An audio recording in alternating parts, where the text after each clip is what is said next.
तो भी समझ में नहीं आई।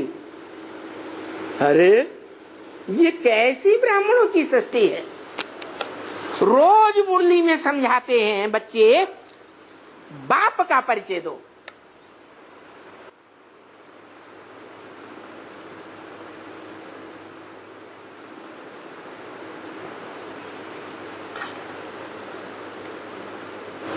बाप का परिचय दो।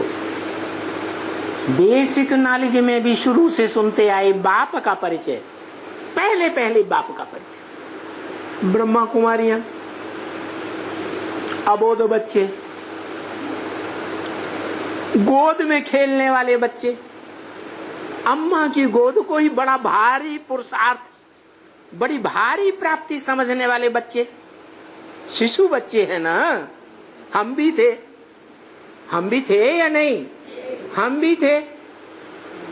तो वो भी प्रदर्शनी लगाते हैं, मेले मला खड़े करते हैं, कॉन्फ्रेंस लगाते हैं, कोई भी बड़ा प्रोग्राम करते हैं तो बाप का परिचय बुद्धि में बैठा है, पहले दो।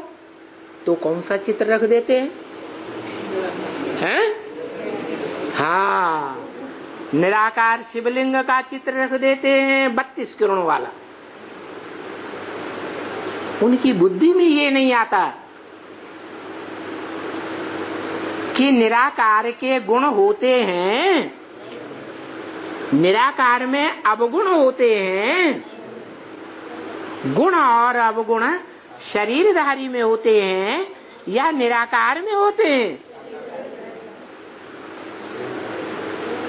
वो तो निर्गुण निराकार गाया हुआ है। उसके बच्चे भी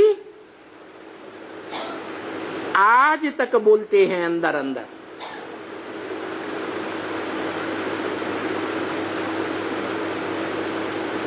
जब बुद्धि देह रूपी मिट्टी में,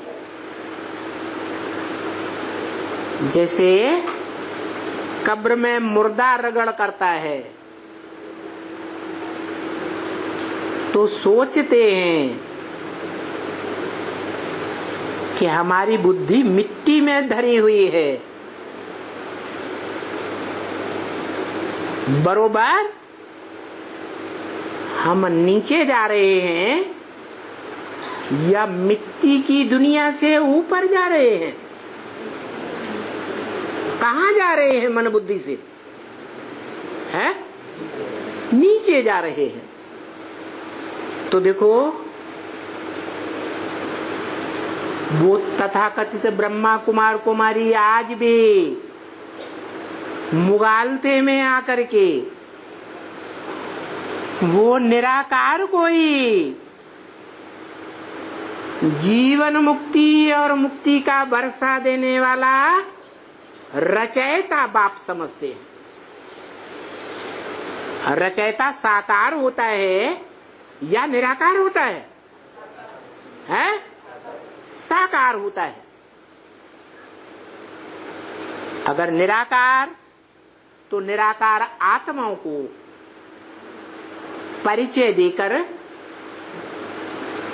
उनके स्वरूप का बोध कराता है। पहले नहीं जानते थे कि हम आत्मा क्या है, बाद में अभी बाप के द्वारा जाना, जो आत्माओं का बाप है, कि हम तो निराकार आत्मा हैं। हम निराकार आत्माओं का बाप परमपिता परमात्मा शिव है, जिसकी आत्मा का ही नाम शिव है। वो नाम कभी बदलता नहीं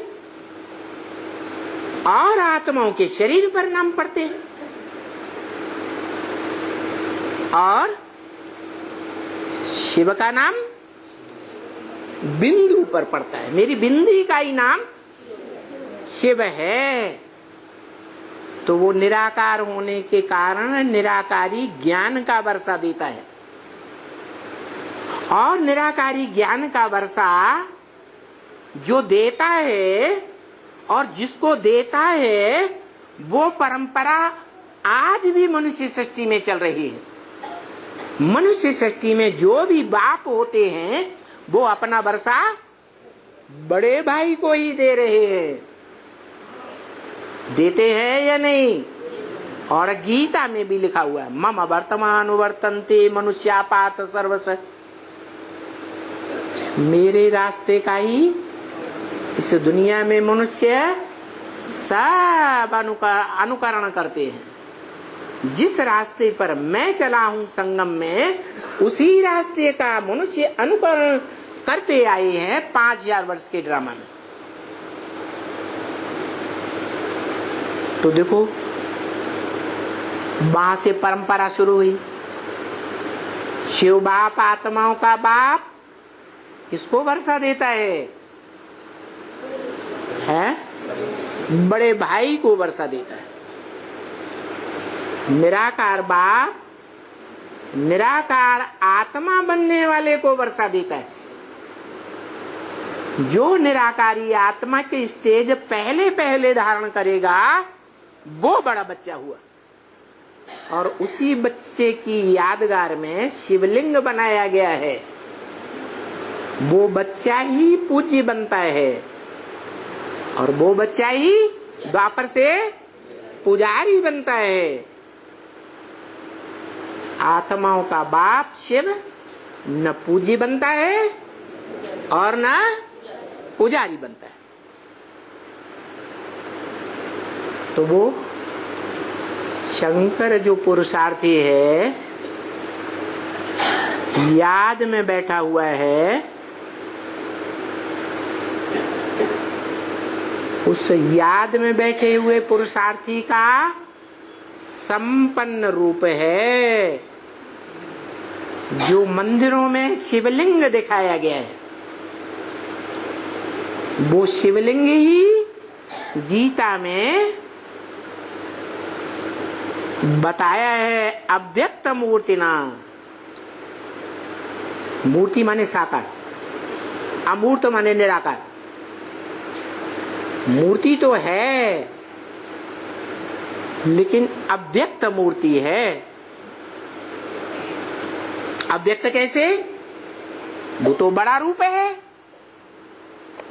अव्यक्त कैसे हुआ? अव्यक्त इस आधार पर हुआ कि उसको नाक, आंख, कान, हाथ, पांव नहीं दिखाए गए हैं। ये 10 इंद्रियां दिखाई ही नहीं गई है। 10 इंद्रियां साकार शरीर की दिखाई जाती है, और वो तो निराकारी स्टेज में टिक गया, आत्मा बन गया। मनुष्य सृष्टि का अविनाशी बाप बन गया, जिसका इस संसार में कभी विनाश नहीं होता। जो गीता में बोला है, नासतो विद्यते भावो ना भावो विद्यते सतः। जो सत्य है उसका इस दुनिया में कभी अभाव नहीं होता, क्योंकि वो सदा सत्य है। सत्य माने सच्चा। 84 जन्मों में भी जो भी पार्ट बजाता है वो कैसा पार्ट बजाता? सत्य पार्ट बजाता है। संगम युग में भी जो पार्ट बजाता है वो अज्ञानियों की आंखों में नारियल का पार्ट है, रियल पार्ट नहीं है।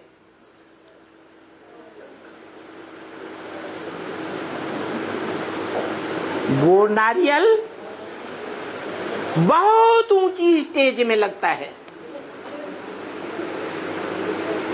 ये नीचे लगता है? हाँ।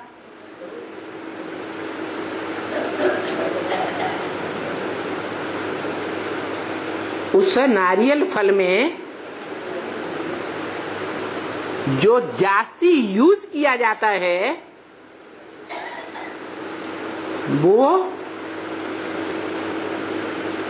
ज्ञान जल उसका यूज किया जाता है कि मांस यूज किया जाता है, हैं? हरा हरा जो फल है उसमें जो जल भरा हुआ है वो यूज किया जाता है, और वो बहुत पावरफुल भी होता है। जल को ज्ञान जल कहा जाता है। उस ज्ञान जल में जो सदा निवास करता है उसका नाम काम के आधार पर रखा गया नारायण। नारायण विष्णु की शेष सैया कहाँ दिखाते हैं? क्षीर सागर में दिखाते हैं। तो जो हमारे बाप का घर सो हमारा घर। हम भी इस अज्ञान की दुनिया में निवास न करें। मन बुद्धि से तो छोड़ो, जो इंद्रियां की 10 रूप हैं, 5 ज्ञान इंद्रियां, 5 कर्म इंद्रियां, उन इंद्रियों से भी इस धंधे धोरी की दुनिया में बिल्कुल निवास न करें। ऐसे बाप के बच्चे बने कि ज्ञान जल में ही सदैव रमण करें, तब हम आत्मिक स्टेज धारण कर लेंगे। सहज सहज धारण करेंगे अपनी स्वेच्छा से, खुशी खुशी, तो धर्मराज की सजाएं नहीं खाएंगे। और अगर नहीं किया तो क्या होगा? तो धर्मराज की सजाएं भी खाएंगे, और फिर जितनी सजाएं खाएंगे उतना पद भी नीचा हो जाएगा। इसलिए बोला तुमको याद करना है जहां जाना है। कहां जाना है? क्षीर सागर में जाना है, ज्ञान जल में जाना है, ज्ञान जल में रहना है या नहीं रहना है? रहना है। वो हमारा घर भी है, वो हमारा बाप भी है, और वो हमारा सुखधाम भी है। क्या सुख महसूस होता है? अभी भी संगम युग में जो बाप के बच्चे हैं उनको बड़ा सुख महसूस होता है। बाई चांस फोन भी आ जाएगा तो भी दुनियादारी भूल जाती है, इतने आनंद में आ जाते हैं। क्या बोलना है, क्या नहीं बोलना है, क्या पूछना है, सब भूल जाता है। इतने आनंद विभोर हो जाते हैं। और जो मुरली में बोला है, जो पतित से पावन बनते नहीं वो मुझे बुलाते भी नहीं। विधर्मी आत्माएं, विदेशी आत्माएं बुलाते भी नहीं। ब्राह्मणों की दुनिया में भी, बेसिक ब्राह्मणों में भी, मना आधार मूर्त जड़ों में भी ऐसे विधर्मियों के आधार मूर्त मौजूद हैं। और एडवांस ब्राह्मणों की दुनिया में भी ऐसी बीज रूप आत्माएं मौजूद हैं जिनमें दूसरे दूसरे धर्मों का मोटा मोटा छिलका चढ़ा हुआ है, देह अभिमान का। वो छिलका छोटे मोटे ज्ञान के डंडों से, ज्ञान के बाणों से उतरता ही नहीं।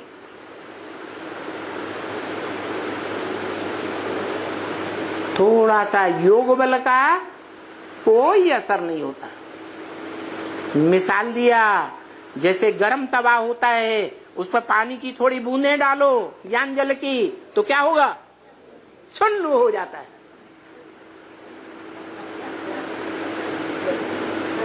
तो बताया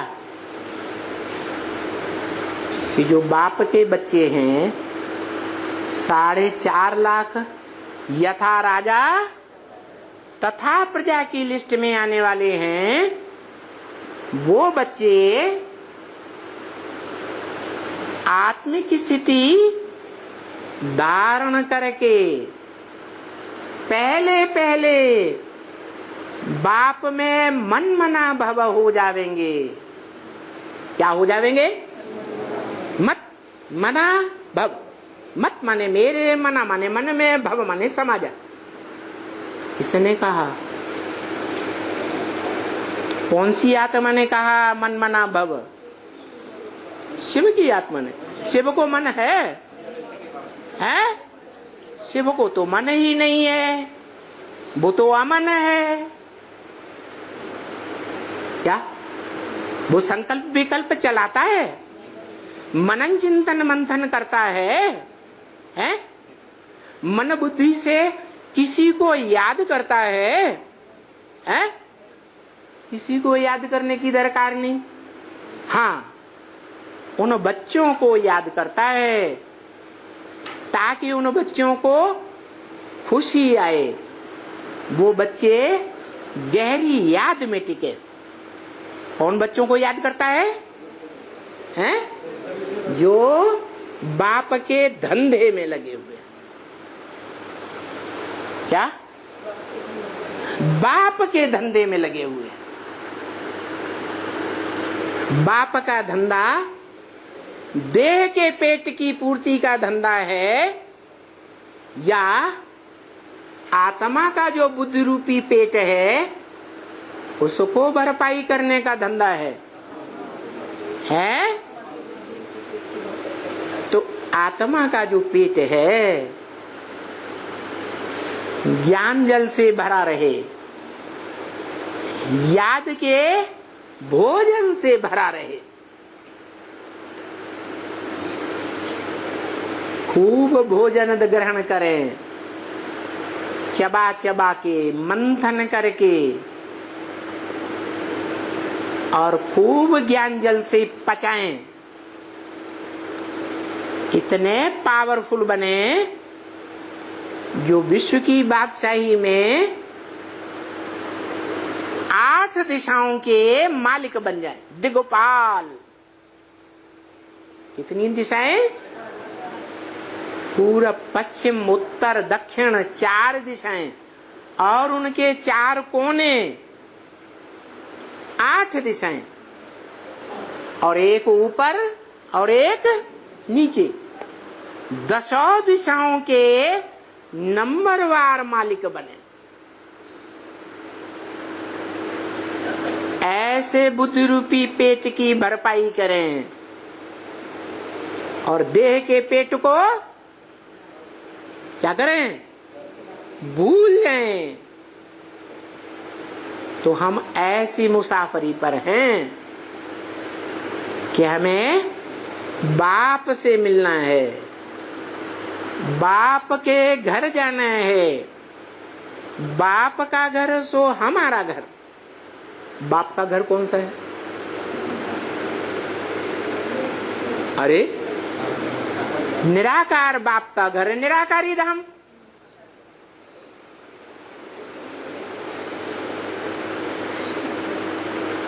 निराकारी धाम में हमें रहना पसंद है कि विधर्मी आत्माओं को रहना पसंद है, विदेशियों को है? वो निराकार को याद करते हैं, साकार को मानते नहीं, तो उनको निराकार का घर मिलता है। और हम निराकार को भी मानते हैं और साकार को भी मानते हैं। आत्मा निराकार को भी मानते हैं और आत्मा को जो साकार घर शरीर है उसको भी मानते हैं, जिसके लिए बोला है कि मैं तुम्हारी आत्मा और शरीर रूपी नैया दोनों का खिवैया, एक ही बाप है, जो इस विषय वैतरणी नदी कहो, विषय सागर कहो, इस विषय सागर विषय वैतरणी नदी के उस पार ले जाएगा। कहाँ कहाँ ले जाएगा? क्षीर सागर में ले जाएगा। कहाँ से निकालकर? 5 विकारों के विषय सागर से निकालकर क्षीर सागर में ले जाएगा, सुखधाम में ले जाएगा। कैसे सुखधाम में? उतरती कला वाले सुखधाम में नहीं। कौन से सुखधाम में? जहाँ तुम्हारी आत्मा और शरीर रूपी नैया दोनों ही लगातार चढ़ती कला का अनुभव करेंगे। क्या? दिन प्रतिदिन तुम्हारी आत्मा और तुम्हारा शरीर निरोगी निरोगी 100% निरोगी तक बन जाएगा। ऐसी दुनिया में ले जाएगा। कौन सा बाप? आत्माओं का बाप ले जाएगा। कौन ले जाएगा? है? आत्माओं का बाप जो है वो क्या चीज है? क्या है? हाँ, अकूट ज्ञान का भंडार है, जो भंडार कभी फूटता नहीं। कोई सारा का सारा उसमें से निकाल ले तो भी अखूट बचता है। तो बाप की सारी प्रॉपर्टी का हकदार बड़ा बच्चा बन जाता है। सारी प्रॉपर्टी लेता है या कुछ बाप के लिए छोड़ देता है? सारी प्रॉपर्टी का हकदार पूरा ही ज्ञान हप कर लेता है, तो भी उसके पास पूरा बचता है।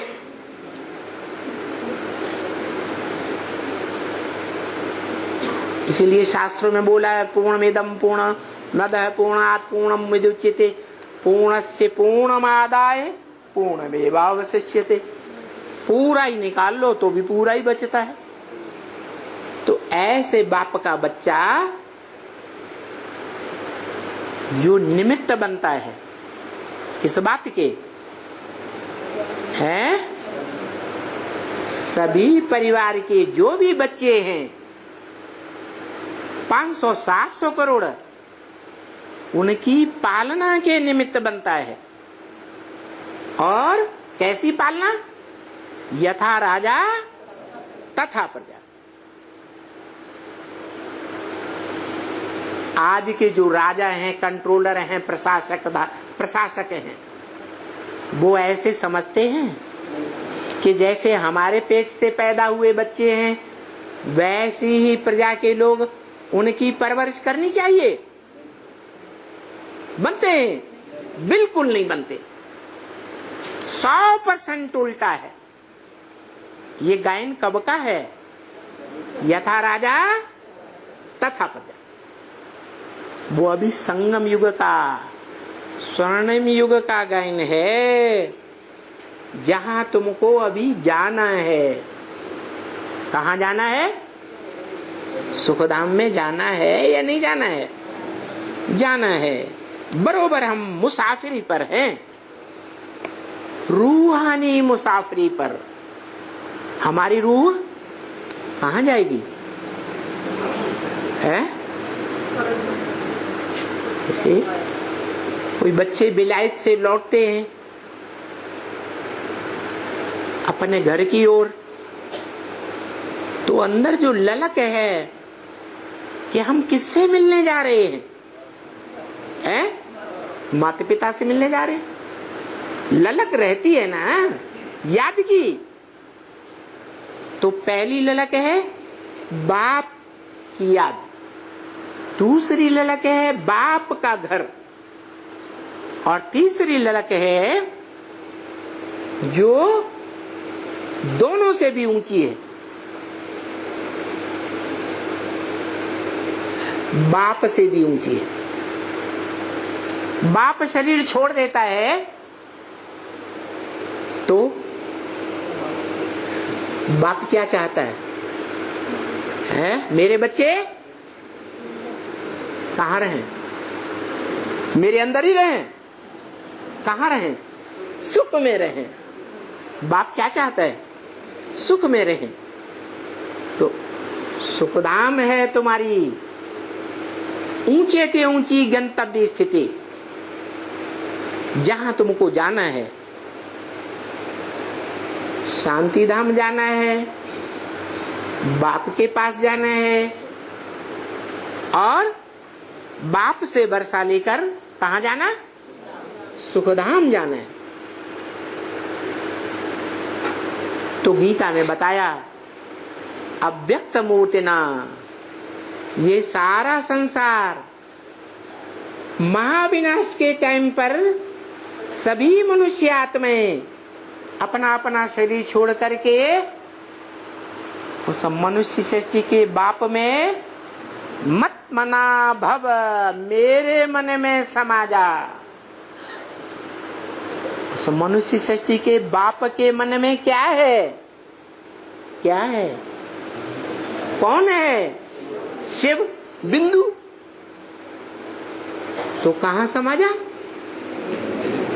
मनुष्य सृष्टि के बाप के मन में जो ज्योति बिंदु आत्मा का शिव स्वरूप है, उसी में समा। दुनिया की मनुष्य आत्माएं लास्ट में महाविनाश के समय बाप का पूरा परिचय पाएंगी या नहीं पाएंगी? फादर है तो फादर जरूर मिलना चाहिए। फादर कहे और कभी मिले ही नहीं, वो फादर कैसे हो सकता? सारी दुनिया की जो भी मनुष्य आत्माएं सबसे आकर मिलते हैं। कोई से सभी इंद्रियों से मिलते हैं, कोई से आंखों से मिलते हैं,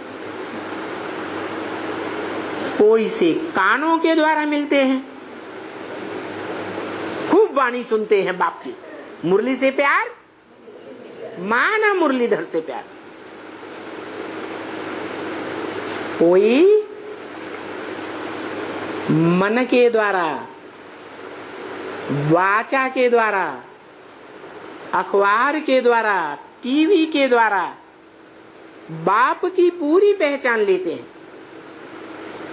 बाप का पूरा रूप स्वरूप साकार और उसमें ज्योति बिंदु निराकार, वो अच्छी तरह पहचान लेते हैं और याद करते।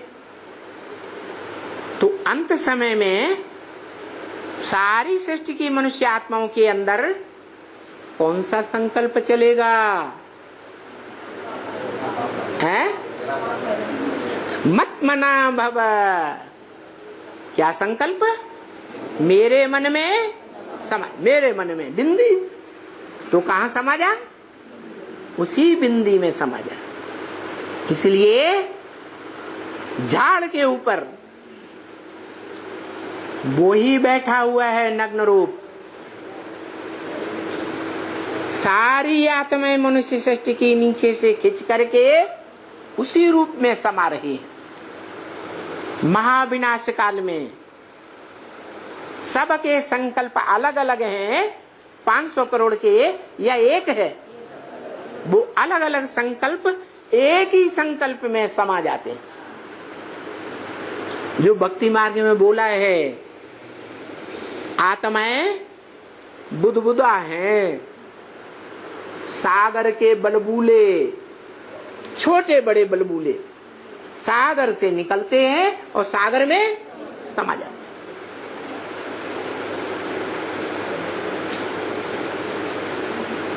तो इस सारी मनुष्य सृष्टि की जो भी प्राणी हैं सब उसी में समा जाएंगे।